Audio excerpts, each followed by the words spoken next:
Bienvenue dans cette nouvelle édition du QG Weekend. Voici les titres de l'actualité. Au Tchad, depuis la fin du mandat des députés en juin 2017, aucune élection n'a pu être organisée faute de budget. Pour l'opposition, l'actuelle législature du pays est devenue illégale. La Libye, théâtre de violents affrontements durant le mois de septembre entre des milices locales spécialisées dans le trafic de migrants. Le premier bilan officiel fait état d'une quarantaine de victimes. Et puis mettre le cinéma guinéen au diapason, c'est l'objectif du jeune réalisateur Kader Yomba Condé, portrait à découvrir en fin de ce journal.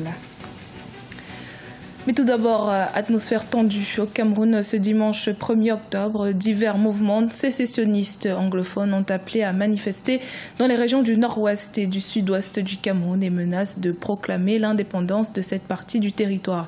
Les autorités ont décrété un couvre-feu avec des restrictions drastiques des mouvements de population à Bamenda et à Boya. En plus de ces mesures administratives, un fort dispositif sécuritaire y a aussi été déployé.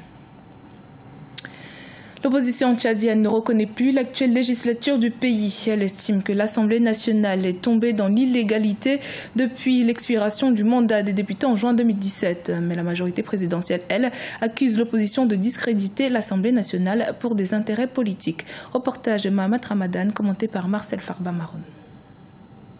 Au Tchad, l'opposition ne reconnaît plus l'actuelle Assemblée nationale jusqu'aux prochaines élections législatives.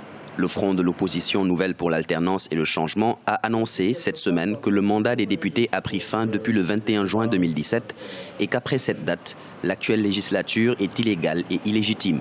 Les partis politiques de l'opposition estiment que la prolongation du mandat des députés n'est pas une prérogative du président de la République. Ce mandat, il est constitutionnel.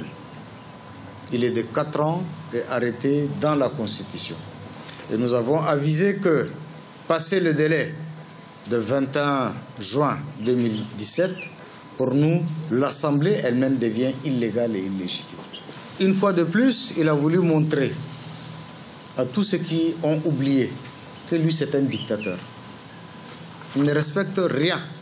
De son côté, la majorité présidentielle accuse l'opposition de peindre en noir l'Assemblée nationale pour des intérêts purement politiques. Certains observateurs estiment que le pays n'est pas en état de supporter financièrement l'organisation des élections dans un délai proche. Les élections législatives coûtent extrêmement cher. Nous ne pouvons pas s'hasarder, d'autant plus qu'on a une pension de trésorerie. Et ça, il n'est un secret pour personne. Vous savez, nous avons été des acteurs par rapport aux organisations des élections. Nous connaissons que ça coûte extrêmement cher. Il nous faut entre 30 et 40 milliards de francs CFA pour organiser ces élections. Et en ce moment, le Tchad a d'autres engagements prioritaires que nous tous nous connaissons et que le gouvernement est en train de faire face.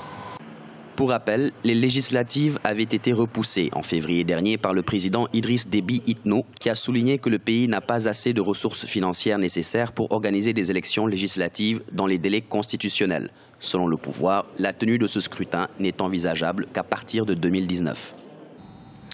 Regain des tensions en Libye. Des combats font rage depuis plusieurs jours entre des milices locales spécialisées dans le trafic de migrants. Un accord secret entre l'Italie et des passeurs pour stopper le flux de migrants sera à l'origine de cette situation. Sharon Camara. La ville côtière de Sabratha, en Libye, principale plateforme de départ des migrants vers l'Italie, est devenue depuis quelques mois le théâtre de violents affrontements. Des combats qui opposent plusieurs milices locales qui avaient fait de l'immigration clandestine vers l'Europe un business rentable. Depuis le début des hostilités, de nombreux habitants ont fui la ville et les sources locales font état d'une quarantaine de victimes. La proximité géopolitique et géographique de la ville de Sabratha, où se situent ces combats entre milices interposées, ce qui veut dire que si l'État central libyen plus les forces du général Haftar ne parviennent pas à se mettre d'accord avec l'appui de la communauté internationale pour mettre cette zone-là au calme, on peut avoir un effet de contagion. Les affrontements à Sabratha, qui ont débuté le 17 septembre 2017, ont eu lieu à la suite du décès d'un membre de la milice d'Ahmed Dabachi, connu pour avoir été l'un des membres actifs du trafic de migrants, avant de se lancer dans la lutte contre l'immigration clandestine à partir de juillet dernier. C'est à cette période que le gouvernement italien a décidé de renforcer les contrôles aux frontières, mais aussi de monnayer l'aide des passeurs libyens, comme le soupçonne aujourd'hui la communauté internationale. internationale. Des accords qui auraient créé des tensions entre les différentes milices de Sabratha et qui seraient à l'origine des affrontements de septembre. Sous réserve de l'existence réelle de ces accords. Si vous regardez très bien Sabratha, c'est la zone d'influence la plus fondamentale du point de départ entre la Libye, c'est-à-dire la côte tripolitaine et l'Italie. Et donc, on comprend donc un intérêt géostratégique pour l'Italie qui est en train d'être submergée de migrants illégaux, n'est-ce pas, à pouvoir traiter avec ceux qui détiennent la réalité du pouvoir dans le terrain. Les affrontements de Sabratha, zone clé dans la lutte contre l'immigration clandestine, pourraient pencher en faveur du maréchal Khalifa Haftar, qui dirige déjà l'est du pays et ne reconnaît toujours pas l'autorité du président Fayez al-Sarraj. En effet, le maréchal, qui s'est montré très actif dans la lutte contre l'immigration clandestine, a à plusieurs reprises sollicité l'aide financière et matérielle de la communauté internationale. Il pourrait donc décider d'intervenir dans la zone et ainsi de tenter une nouvelle fois de prendre le contrôle de l'ouest de la Libye. 4 ans après l'entrée en vigueur de la loi sur l'accès à l'information au Rwanda, les médias restent frileux.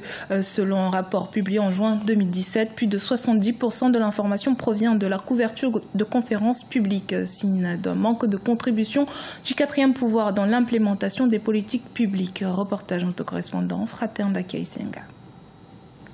En 2013, le Rwanda a adopté une loi sur l'accès à l'information. À travers cette loi, le gouvernement rwandais tient à renforcer la transparence et l'amélioration de la participation des citoyens à la gestion des affaires publiques. Une nouvelle étape pour les praticiens de médias qui rencontraient souvent des difficultés à accéder à des sources d'information, surtout au niveau des institutions publiques. 4 ans après, le résultat n'est pas toujours satisfaisant selon des experts. À 52%, les médias rwandais couvrent les politiques publiques en cours d'élaboration. C'est-à-dire, les journalistes suivent si la politique est en train d'être étudiée au niveau soit des ministères, au niveau des décideurs. Il faut des reportages pour montrer les résultats, mais sans toutefois entrer dedans, parce que l'étude a montré que les investigations journalistiques qui se font sur les politiques sont à 4% au niveau du pays. Pour certains journalistes, le problème réside dans la capacité financière des médias. La presse désigne le quatrième pouvoir, donc nous avons une très grande responsabilité d'informer la population. Mais comment pouvons-nous le faire si on n'est pas nous-mêmes informés? Comment avoir la meilleure information si on n'a pas les moyens de se rendre sur le terrain? Donc notre contribution au développement du pays dépend des moyens mis à notre disposition. En matière de liberté de la presse, le Rwanda est passé à la 159e position sur 180 pays en 2017, de la 161e place en 2016, selon le classement 2017 des Reporters sans frontières sur la liberté de la presse. Découverte du jeune réalisateur Kader Yomba Condé, il se bat pour faire rayonner le cinéma guinéen dans le monde. Il compte à ce jour une dizaine de films à son actif. Reportage autocorrespondant Emmanuel Milimono. Le cinéma, c'est sa passion. Depuis sa tendre enfance, Kader Yomba Condé rêve de devenir cinéaste et a consacré tous ses projets à l'aboutissement de cette passion. Dans un contexte marqué par le manque de financement au secteur du cinéma en Guinée, c'est à travers d'autres pays dans le monde qu'il passe réunir les investissements. La disponibilité et la qualification du talent local est une source de motivation quotidienne pour lui. La Guinée, c'est le cimetière des talents. On a des acteurs qui sont qualifiés, on a des réalisateurs qualifiés, mais ce qui nous manque ici, c'est le manque d'accompagnement. Le cinéma est un métier noble, ce n'est pas un métier pour les pauvres. Si tu es pauvre, tu ne peux pas faire le cinéma, il faut avoir les moyens. Rien que 24 heures de production peut te coûter des millions de francs guinéens. Et si tu n'as pas les moyens qu'il faut pour propulser dans le film, tu risques de faire un film amateur. On ne peut pas organiser une élection et la perdre. S'il faut voler, il faut le faire. Les années passées dans ce métier lui ont permis de mieux découvrir les hauts et les bas du cinéma guinéen. Les talents sont nombreux, notamment au sein des jeunes, mais ils ont du mal à s'exprimer faute d'espace dédié. Aujourd'hui réalisateur, Kader Yomba a à son actif une dizaine de films, dont un long métrage qui paraîtra dans les prochains mois. Le Serment est une série télévisée de 115 épisodes qui parle éventuellement de la vie estudiantine, de la politique et du banditisme.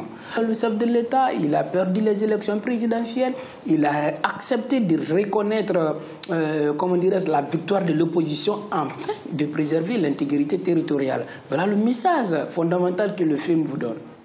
Les films de Kader sont inspirés du quotidien, que ce soit au niveau national, africain ou mondial. Le jeune réalisateur entend se doter de mieux de moyens afin de permettre à de nombreux jeunes d'exprimer leurs talents. Notons que le coût moyen de la production d'un film varie selon la nature et la durée du film. Il est estimé entre 10 millions et 7 milliards de francs guinéens.